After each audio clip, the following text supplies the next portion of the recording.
In 2013, YouTube was a much different platform than it is today. It was past the early days, and many creators had already established themselves as big names whose words carried real weight, but these people were still largely disconnected from one another. There wasn't quite a recognizable YouTube community yet outside of specific friend groups. As the years passed, this would change as YouTube instituted new policies that caused its user base to rally together in protest, which led to the popularization of the commentary community. A group whose oldest members existed in obscurity long before, but would see many more figures join them in the coming years who would influence YouTube in a number of ways. And there is one who had a much greater hand in this than many may imagine, despite barely qualifying as a member of that community. This creator is I Hate Everything, or Alex. Over the years, his channel has become well known for two main series, one of which appropriately coined the I Hate series, where he discusses topical trends and concepts with an exaggerated negative slant, and the other being a movie review series known as The Search for the Worst, focusing on the lowest quality films he can find. Although during his channel's lifespan, he's also produced several side projects such as The Quest for the Best, content for his secondary channel Man Man Boy Boy Man, as well as co-hosting two other channels, Jar Media and Sardonicast.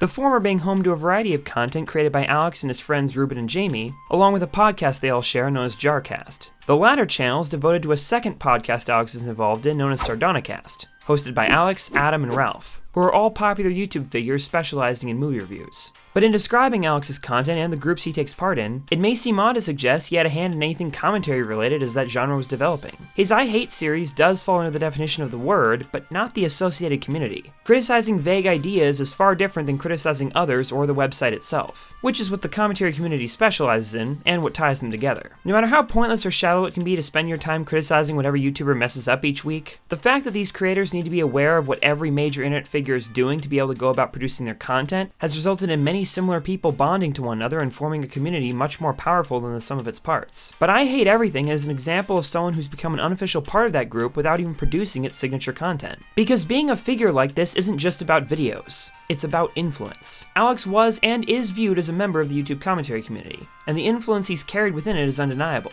He was one of the very first large channels to use character stills, and his signature editing added a flair to videos that wasn't done too often in his genre. In the midst of his popularity, commentators adopted these aspects of his content, which carried across almost an entire genre. There's a reason creators such as Turkey Tom, Ellis Mark, and even myself were once likened I Hate Everything clones. Because despite none of us directly choosing to emulate him, he pioneered what would go on to become a recognizable approach to content. Before his channel's creation, commentary was largely made up of facecam videos or the more obscure slideshow commentary genre, which lacked any complex editing and used random screenshots of pre-existing media in place of character stills. But following Alex's popularity, more people began to take his approach, and as the facecam and gameplay commentary genres grew in tandem, this third group eventually split off. I'd even argue that it went on to become the internet documentary community that's very independently established today. This becomes obvious when you trace back the inspirations of a lot of its members, since more often than not, Alex is one of them. But the reason is not because of what he discussed in his videos, but instead the hurdles he's faced in creating them. The I Hate Everything channel has had a lot of problems caused by angry responses from those he discusses, and in some cases even YouTube itself. Now of course, every creator faces backlash in its usual form, with dislikes or negative comments, and Alex is no exception. Given that every title in his flagship series has the prefix I hate, it's obvious that he'd always face some scrutiny from the general audience of whatever he discusses. But there are more than a handful of times when this has gone too far,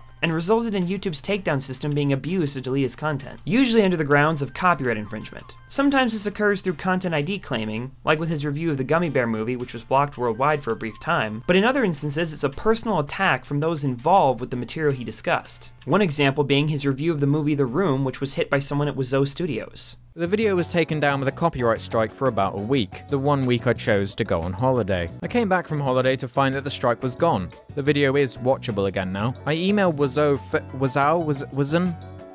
I emailed Tommy's film company asking for an explanation for what happened, but they simply replied with an expected robotic but professional response that I don't care to look into any more than I have. A fan on my Reddit page emailed Wizzo Films before I did, to which whoever runs the email account replied with, "Tommy had nothing to do with this, though. It was our digital security guy. He went a little crazy with the takedowns." It's nice to know that trustworthy people are in charge of unfairly removing videos and hurting YouTube channels by mistake. That's a problem for another day. But the most famous example by far was the deletion of his Cool Cat Saves the Kids review, which was wrongfully removed for copyright infringement by its creator, Derek Savage.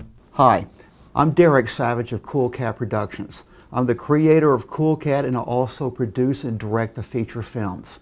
Hey, and the reason I'm making this video today is last week I took down several videos that were copyright infringing against my content. As the situation played out, it became obvious that Derek was very ignorant to fair use law, and angered enough by Alex's harsh words towards the movie that he decided to strike the review, along with other videos by different creators. The situation was ultimately resolved, but in talking about it, Alex addressed how YouTube's takedown system had a glaring flaw in that it assumed those using it were always in the right. Don't you think it's just a tad unfair that all of the power is put in the hands of the clueless people who can freely take down videos of things they personally don't like? This whole thing stopped being about Cool Cat a long time ago. It was made personal, and giving an angry man the tools to screw me over out of spite is just irritating. As he discussed it, many big names on the website took notice at the time. His videos about Derek and the situation remain some of his most popular content, even 6 years later. Copyright takedowns weren't uncommon at this point in time, but this was one of the first cases in the website's history that a large creator faced issues from someone clearly leveraging the system with malintent, and got coverage on this kind of level. The entire public turned its head towards Alex that day and sided with him, especially since this was at a point when commentary videos were beginning to be peddled by the algorithm, and copyright takedowns were becoming a much more pressing issue since Content ID was becoming stricter, and reaction channels were becoming more popular, whose content highlighted YouTube's double standard, something which Alex had even pointed out as well. YouTube protected its claimants even when they were seeking to unfairly take down content, while simultaneously letting an entire genre of its own creators steal videos from the rest of its user base. The situation reached a boiling point in mid-2016 when several big creators spoke out against the website, most notably Doug Walker of Channel Awesome and the YouTube commentator Grade A Under A. The two had different reasons for doing so, but their complaints largely clustered around the broken copyright system and their personal horror stories in dealing with it. As for years, video producers have been battling off attack after attack, resulting in multiple deleted videos, sometimes even deleted channels, affecting the income of people who now do this for a living.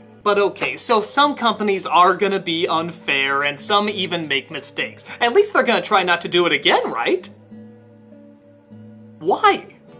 There are no penalties for companies creating false claims or strikes. In fact, there's a claim where you can take someone's monetization on a video, even if the claim turns out to be false. You would think that once I put in a third-party claim on YouTube, I'll get paid all the money it generated, right? Wrong! I only start getting paid for all the views the video gets after I put a claim in and after it gets approved. So all the views that Tyrone got off my video before I realized he had stolen my video, even though his use of my entire unedited video goes against copyright laws and fair use, and even though I would have never given him permission to do so, according to YouTube, he gets to keep! Why not place that money made for the video in a side account?